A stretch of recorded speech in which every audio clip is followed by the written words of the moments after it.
அகில மீடியா நேயர்களுக்கு வணக்கம். இன்றைய உலக முக்கிய செய்திகள். முதலில் தலைப்புச் செய்திகள்.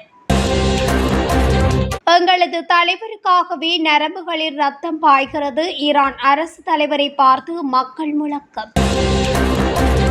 அமெரிக்காவில் துப்பாக்கிச்சூடு, 2 சிறுவர்கள் உயிரிழப்பு. ரஷ்ய விமான தளத்தில் உக்ரைன் தாக்குதல். ஏமன் மீண்டும் இஸ்ரேல் மீது ஏவுகணை தாக்குதல். ஈரான் எகிப்து வெளியுறவு அமைச்சர்கள் திடீர் பேச்சுவார்த்தை. அமெரிக்காவில் வெள்ளப்பெருக்கு, 27 பேர் உயிரிழப்பு. புறப்பட தயாராக இருந்த விமானத்தில் தீ விபத்து, பயணிகள் பலர் படுகாயம். பாகிஸ்தானில் கட்டிடம் இடிந்து விபத்து, 16 பேர் உயிரிழப்பு. தொடர்பென விரிவான செய்திகள்.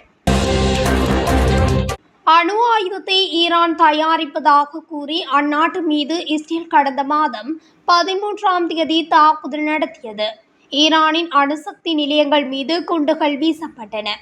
இதற்கு பதிலடியாக இஸ்ரேல் மீது ஈரான் தாக்குதல் நடத்தியது. இதற்கிடையே இஸ்ரேலுக்கு ஆதரவாக அமெரிக்காவும் ஈரான் மீது தாக்குதல் நடத்தியது. ஈரானின் போர்டோவில் உள்ள நிலத்தடி அணுசக்தி நிலையம் 3 முக்கிய அணு நிலையங்கள் மீது தாக்குதல் நடத்தியது. இதில் அந்த அணு நிலையங்கள் முற்றிலும் அழிக்கப்பட்டதாக அமெரிக்க அதிபர் ட்ரம்ப் தெரிவித்துள்ளார். ஈரானும் இஸ்ரேல் மீது பயங்கர தாக்குதலை மேற்கொண்டுள்ளது. இதனால் இஸ்ரேல் முழுவதும் தரைமட்டமாகியதும் குறிப்பிடத்தக்கது. இதனையடுத்து 12 நாள் மோதலுக்கு பிறகு இஸ்ரேல் ஈரான் நாட்டுக்கிடையே போர் நிறுத்தம் எட்டப்பட்டது. இஸ்ரேலுடனான போருக்கு பிறகு முதன்முறையாக பொதுமக்கள் முன்னிலையில் ஈரானிய அரசு தலைவர் அயதுல்லா அலி கமேனி தோன்றியுள்ளார். அப்போது எங்களது தலைவருக்காகவே நரம்புகளில் ரத்தம் பாய்கின்றது என மக்கள் நெகிழ்ச்சி முழக்கம் எழுப்பியுள்ளதும் குறிப்பிடத்தக்கது. அமெரிக்காவின் இண்டியானா பகுதியில் அதிகாலையில் சிறுவர்களிடையே மோதல் ஏற்பட்டதை அடுத்து இடம்பெற்ற துப்பாக்கிச் சூட்டில் 2 சிறுவர்கள் பலியாகி உள்ளதோடு 5 பேர் காயமடைந்தனர். இந்த தகவல் அறிந்ததும் சம்பவ இடத்துக்கு விரைந்த போலீசார் காயமடைந்தவர்களை மீட்டு வைத்தியசாலையில் சேர்ப்பித்தனர். இந்த சம்பவம் தொடர்பாக 20 பேர் கைது செய்யப்பட்டுள்ளதாக போலீசார் தெரிவித்தனர். உக்ரைன் மீதான தனது தீவிர வான்வழி தாக்குதலை ரஷ்யா தொடர்ந்து வரும் சூழலில் ரஷ்ய விமான தளத்தின் மீது தாக்குதல் நடத்தியதாக உக்ரைன் அறிவித்துள்ளது. இந்த தாக்குதல்களால் 3 ஆண்டுகளுக்கு மேலாக நீடிக்கும் போரை முடிவுக்கு கொண்டு வருவதற்கான முயற்சிகளுக்கு மேலும் பின்னடைவு ஏற்பட்டுள்ளது. இந்நிலையில் உக்ரைன் ராணுவ உயர் அதிகாரிகள் வெளியிட்ட பதிவில் ரஷ்யாவின் போரிசோ டீக்லெக்ஸ் விமான தளத்தை தாக்கியதாகவும் அங்கு சு-34, சு-35, சு-30 SF-4 விமானங்கள் நிறுத்தப்பட்டிருந்ததாகவும் தெரிவித்தனர். இந்த தாக்குதலில் கிளைட் குண்டுகள், பயிற்சி விமானம் மற்றும் பிற விமானங்கள் உள்ள கிடங்கு பாதிக்கப்பட்டதாகவும் கூறப்பட்டது. இருந்தாலும் இதுகுறித்து ரஷ்ய அதிகாரிகள் உடனடியாக கருத்து தெரிவிக்கவில்லை. ஆக்கிரமிக்கப்பட்ட பாலஸ்தீன நிலங்களில் உள்ள உள்ளூர் ஊடகங்கள் ஞாயிற்றுக்கிழமை ஏமனில் இருந்து ஒரு புதிய ஏவுகணை தாக்குதலை பற்றி செய்தி வெளியிட்டன. இது பல பிராந்தியங்களில் சைரன்களை தூண்டியது. ஞாயிற்றுக்கிழமை காலை ஏமன் பிரதேசத்தில் இருந்து ஆக்கிரமிக்கப்பட்ட பிரதேசங்களை நோக்கி ஏவுகணை ஏவப்பட்டதாக ஊடகங்கள் செய்தி வெளியிட்டன. அதைத் தொடர்ந்து மத்திய பகுதிகள் மற்றும் மேற்கு கரை உட்பட பல்வேறு பகுதிகளில் சைரன்கள் ஒலிக்கப்பட்டன. அல் ஜசீராவின் கூற்றுப்படி ஏமனில் இருந்து ஏவுகணை ஏவப்பட்டதன் விளைவாக டெல்-அவிவில் உள்ள பென் குரியன் சர்வதேச விமான நிலையத்தில் விமானங்கள் தற்காலிகமாக நிறுத்தப்பட்டதாகவும் எதிரி சியோனிஸ்டின் ஊடகங்கள் தெரிவித்துள்ளன. ஏமன் ஏவுகணை தாக்குதலின் விளைவாக ஆக்கிரமிக்கப்பட்ட குட்ஸ் நகருக்கு அருகில் அமைந்துள்ள ஃபெய்ட் சேமோஸ் நகரை சுற்றி தீ விபத்து ஏற்பட்டதாகவும் செய்திகள் வெளியிட்டுள்ளன. இதற்கிடையில் இஸ்ரேலிய ராணுவம் தனது வான் பாதுகாப்பு அமைப்புகள் ஏவுகணைகளை இடைமறித்ததாக கூறியுள்ளது. வியாழக்கிழமையன்று இஸ்ரேலிய ராணுவம் ஏமனில் இருந்து ஆக்கிரமிக்கப்பட்ட பகுதிகளை நோக்கி ஒரு ஏவுகணை ஏவப்பட்டதாகவும் ஆட்சியின் ரேடார் அமைப்புகள் அதை கண்காணித்ததாகவும் அறிவித்துள்ளது.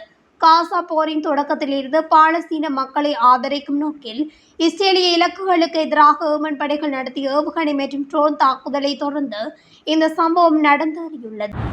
ஈரான் மீதான இஸ்ரேலிய ஆக்கிரமிப்புக்கு பிறகு பிராந்திய முன்னேற்றங்கள் குறித்து விவாதிக்க ஈரானிய வெளியுறவு அமைச்சர் அப்பாஸ் அராக்ஷி எகிப்திய வெளியுறவு அமைச்சர் பெத் அப்டெஸ் லட்டியுடன் தொலைபேசி உரையாடலை நடத்தினார்.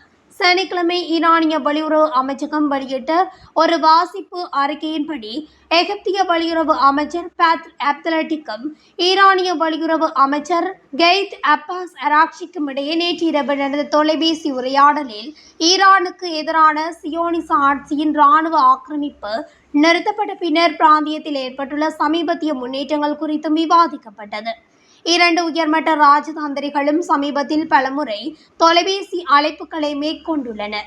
ஈரானிய பிரதேசங்களுக்கு எதிரான இஸ்ரேலிய ஆக்கிரமிப்பை எகிப்திய தரப்பு கண்டித்துள்ளது.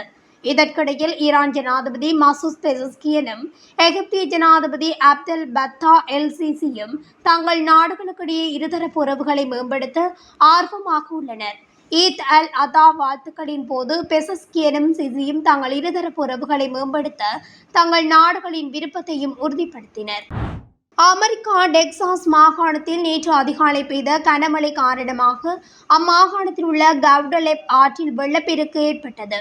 வெள்ளப்பெருக்கினால் ஆற்றின் அருகே கோடை விடுமுறை முகாமில் பங்கேற்றிருந்த 7 முதல் 17 வயதுக்கு உள்ளிட்ட சிறுமிகள் 25 பேர் ஆற்று வெள்ளத்தில் அடித்து செல்லப்பட்டுள்ளனர்.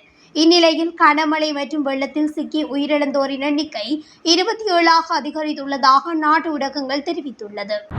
ஸ்பெயினில் உள்ள ஒரு விமான நிலையம் ஒன்றில் புறப்பட தயாராக இருந்த விமானத்தில் தீ விபத்து ஏற்பட்டுள்ளது. இந்த தீ விபத்து ரியன் ஏர் என்ற விமானத்தில் ஏற்பட்டுள்ளதாகவும் இதில் சிக்கி 18 பேர் காயமடைந்துள்ளதாகவும் சர்வதேச ஊடகங்கள் செய்தி வெளியிட்டுள்ளன.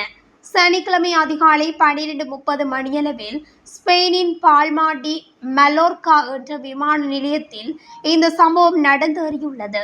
விமான ஓடுபாதையில் விமானம் புறப்பட தயாராக இருந்த போதே குறித்த தீ விபத்து சம்பவம் ஏற்பட்டுள்ளமை குறிப்பிடத்தக்கது. பாகிஸ்தானின் தெற்கு பகுதியில் உள்ள கராச்சியில் அடுக்குமாடி குடியிருப்பு கட்டிடம் இடிந்து விழுந்ததில் 16 பேர் உயிரிழந்தனர். இதுகுறித்து அரசு வைத்தியசாலை வெளியிட்ட அறிக்கையில் தெரிவிக்கப்பட்டுள்ளதாவது, வெள்ளிக்கிழமை இடிந்து விழுந்த அடுக்குமாடி குடியிருப்பு கட்டிடத்தில் இருந்து இதுவரை 16 உடல்கள் மீட்கப்பட்டுள்ளன. குடியிருப்பு கட்டிடத்தில் இருந்து காயமடைந்த பலர் வைத்தியசாலையில் அனுமதிக்கப்பட்டுள்ளனர். இடிபாடுகளில் சிக்கியிருக்கலாம் என நம்பப்படும் 8 பேரை மீட்பு பணியாளர்கள் கனரக இயந்திரங்களை பயன்படுத்தி தேடி வருகின்றனர். இடிந்து விழுந்த கட்டிடம் குறுகலான தெருவில் அமைந்துள்ளதால் அந்த பகுதிக்கு கூடுதல் கனரக மீட்பு உபகரணங்களை கொண்டு வருவதில் சிரமம் உள்ளதாகவும் உள்ளூர் ஊடகங்கள் தெரிவித்துள்ளன. இத்துடன் அகிலம் மீடியாவின் இன்றைய உலக முக்கிய செய்திகள் நிறைவடைகின்றன. தொடர்ச்சியாக செய்திகளை அறிந்து கொள்ள அகிலம் மீடியாவுடன் இணைந்திருங்கள். நன்றி, வணக்கம்.